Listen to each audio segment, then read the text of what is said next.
What it do, H-Town, what it do? On today's show, we will discuss, will Derek Stingley Jr. and CJ Stroud have all-pro producing seasons? Put some respect on our name. As well as, was Derek Stingley Jr. snubbed from last year's all-pro voting?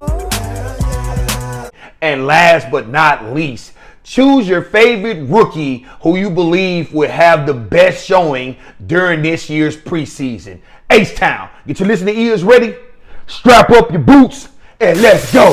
Hey, Houston fans, I am so happy. T-minus 10, 9, 8, 7, 6, 5, 3, 2, 1. Are you ready? I was born for this. Look, every Sunday, I don't give a, whenever we play, I get that text. Are you ready? Texans! The pitch. And Altuve hits it in the air pretty deep to left. Carter is back at the wall, leaps, and it is gone! It's gone! How do you like that? One game at a time. Green still with it. Gets it back, lets it fly, and got it! Win on two, 1-2. Welcome back, H-Town, welcome back. You could have been anywhere in the world, but you chose to spend a few minutes here on Everything H-Town Sports Debate Show. I'm your dreadhead host, Hot Topic TB, and like always, please don't forget to like, subscribe, comment, share, hit that notification bell so you can get the latest flames that your boy drop about your Houston Texans, your Houston Rockets, and your Houston Astros. But on to the first topic at hand. Will CJ Stroud and Derek Stingley Jr. have all-pro producing seasons and get all-pro nods this year? I'm going to let you know what your boy think. To me, I know I don't want to seem like a homer, so I want to come with some stats. But I do believe CJ Stroud was an all-pro last season, to be honest with you. Dog. He missed 2 games, and I believe Derek Stingley Jr. was an all-pro last season. Dog. But I'm gonna match some stats up with that and try to make a case for CJ Stroud and Derek Stingley Jr. being all pros or having all pro seasons in 2024-2025 season. So here we go. Point at hand, Lamar Jackson last season. Lamar Jackson was a first team all pro. Dak Prescott was a second team all pro at the QB positions. These are the season stats for Lamar Jackson. Lamar Jackson had 3,678 passing yards. That was good for 15th in the league. 24 touchdowns, which was tied for 11th in the league. 7 INTs, which was tied for somewhere, at the top in the league. And also his QBR, he had a QBR of 64.7. Dak Prescott, his stats last season was 4,516 yards, good for 3rd in the league. 36 touchdowns, which was good for 1st in the league. 9 interceptions in a QBR of 72.7, which was good for 2nd in the league. To me, they voted Lamar Jackson as the first team All-Pro and Dak Prescott as the second team All-Pro. Actually, it should have been reversed. I believe Dak Prescott should have got the nod for first team All-Pro quarterback. Watch your mouth. But, like the Cowboys always do, they get into the playoffs and they choke. So, I don't know if the voting happens after the playoffs. I'm not too sure. Or if it happens just during the season. But, they'll tell you whatever they want you to hear. But Dak Prescott did not receive the first team nod. He got the second team nod, even though statistically, he was better in every category besides probably rushing touchdowns and probably matched him at that as well. He was statistically better than Lamar Jackson in every category. And I don't know how these voters vote, but Dak Prescott did not receive the first team nod. He got the second team nod. Like I said, his QBR was 72.7. Lamar Jackson's was 64.7. And let me match some stats up from CJ Stroud, who was a rookie, I remind you, who missed 2 games because of a concussion as well. But these are C.J. Stroud stats. 4,108 passing yards. That was good for 8th in the league. 23 passing touchdown, which was good for 13th in the league. 5 interceptions, which was good for 7th in the league. And he had a QBR of 57.5, which was good for 15th in the league. But he was a rookie. So you have a rookie that's pretty much matching both of the guys who received first team and second team All-Pro nods at quarterback and missed 2 games as well due to a concussion. He had more passing yards than Lamar Jackson. The touchdowns was pretty much similar. Lamar Jackson had 1 touchdown more than C.J. Stroud, and C.J. Stroud had 2 less interceptions, and the QBR wasn't too far apart. 64.7 for Lamar and 50. Let me look at my stats. 57.5 for C.J. Stroud. So it wasn't a huge difference. C.J. Stroud didn't have his O-line at all. We had so many different combinations, and I'm not going to make excuses, but when you a rookie and have no running game and no offensive line, and you still seem to pass for 4,000 yards, 23 touchdowns, and ball like you did after missing 2 games, imagine if he would have played those full 2 games, what would his touchdowns would have been? He'd get like 2 or 3 a game. So how many touchdowns would he have? Would he put him closer to 30? What would his QBR would have been better if he had a better O-line? Like, what was it? Lamar Jackson had a complete team. The defense was monstrous. Lamar Jackson was set up for everything, for perfection pretty much, and he still managed to barely beat C.J. Stroud. I know they had a good season, and the record, indicated that they were the best team in the league. They was the strongest team in the AFC. But as far as his play, I believe Dak Prescott played better than Lamar Jackson and should have been the first team All-Pro quarterback. And C.J. Stroud and Lamar Jackson was a toss-up. C.J. Stroud, I know he's a rookie. They didn't want to give him MVP votings, and they didn't want to just put him on this pedestal as a rookie right off the bat. But C.J. Stroud did make his case. And those are the reasons why I believe C.J. Stroud will make a case to be All-Pro and possibly MVP voting this year. If C.J. Stroud, just say C.J. Stroud, he passed for 4,108 yards this season. If he would have played those 2 additional games and just say at a minimum get about 250 passing yards.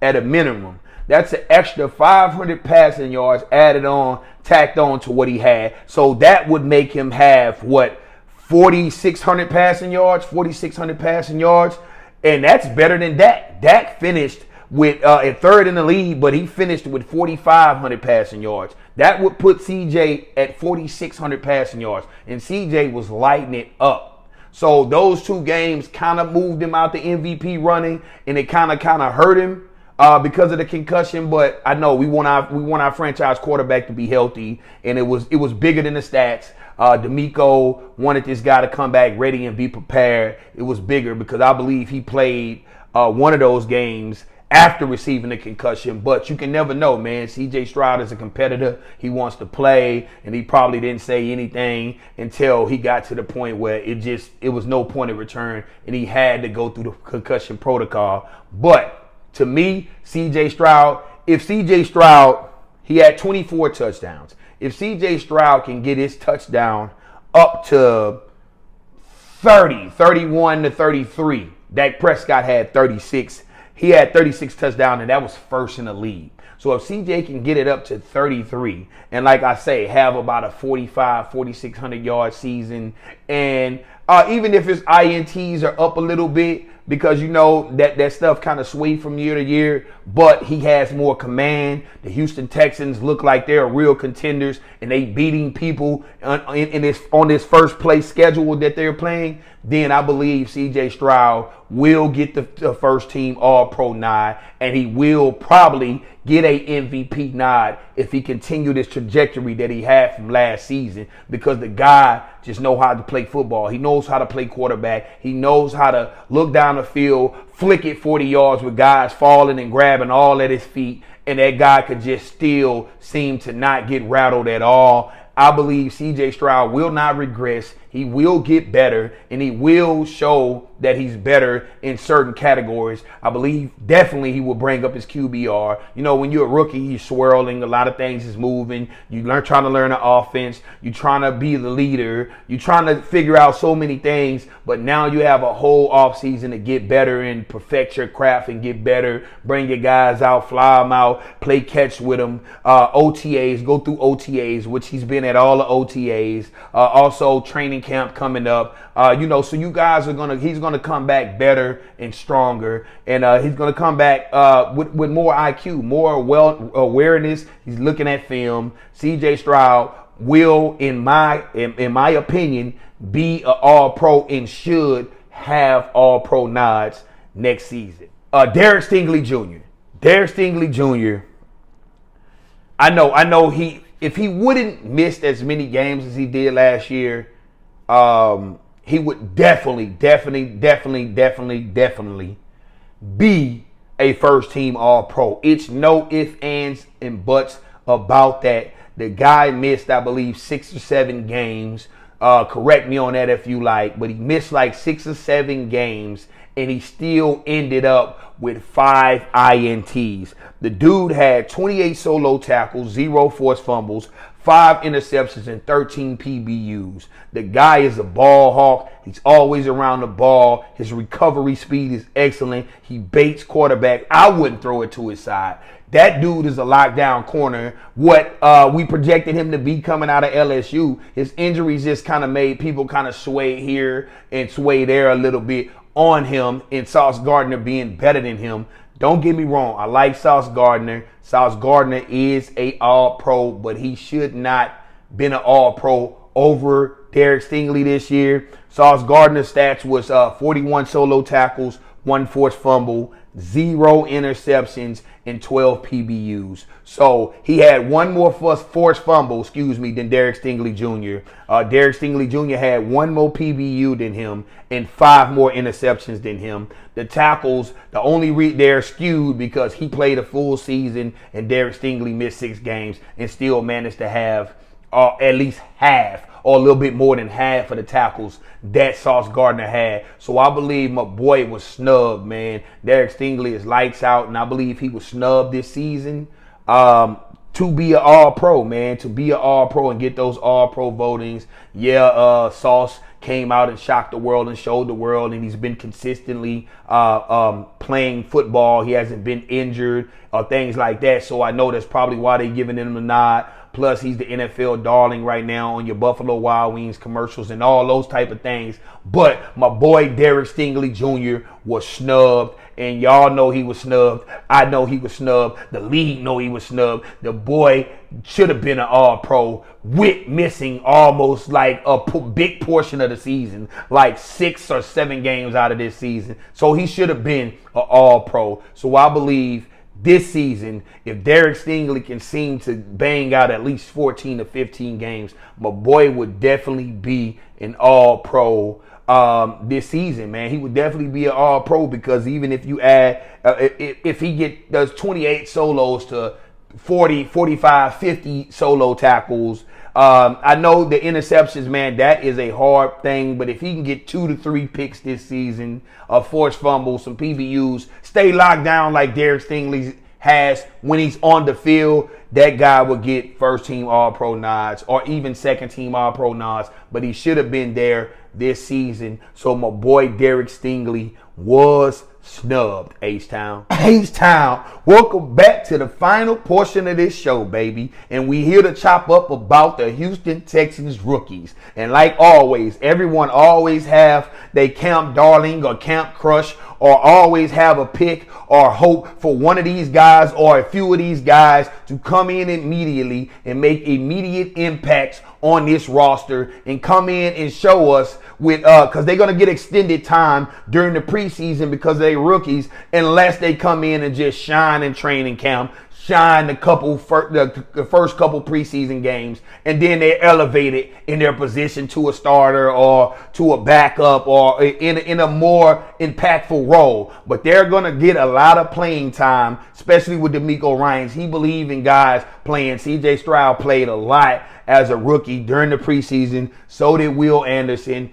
So these guys were the highest pick, which was Kamari Lassiter, was the 42nd overall pick in the second round. So these guys will get extended playing time during this preseason. It's 5 games, I believe. No, we have 4. Excuse me. They dropped it down to 3, and we have the Hall of Fame game. So it's 4 games that the Houston Texans will play. The Hall of Fame game is August 1st. So we're the first team against I believe the Bears that everybody will watch. But these guys, these rookies will have extended playing time. And I want to know, leave it in the comments. Please let your boy know who is your camp crush or the guy that you want to see succeed on this roster, who you want to see elevated, who you want to see play high enough to take over this position or lock down this position. One of my guys, I have multiple guys. My first guy is Kamari Lassiter.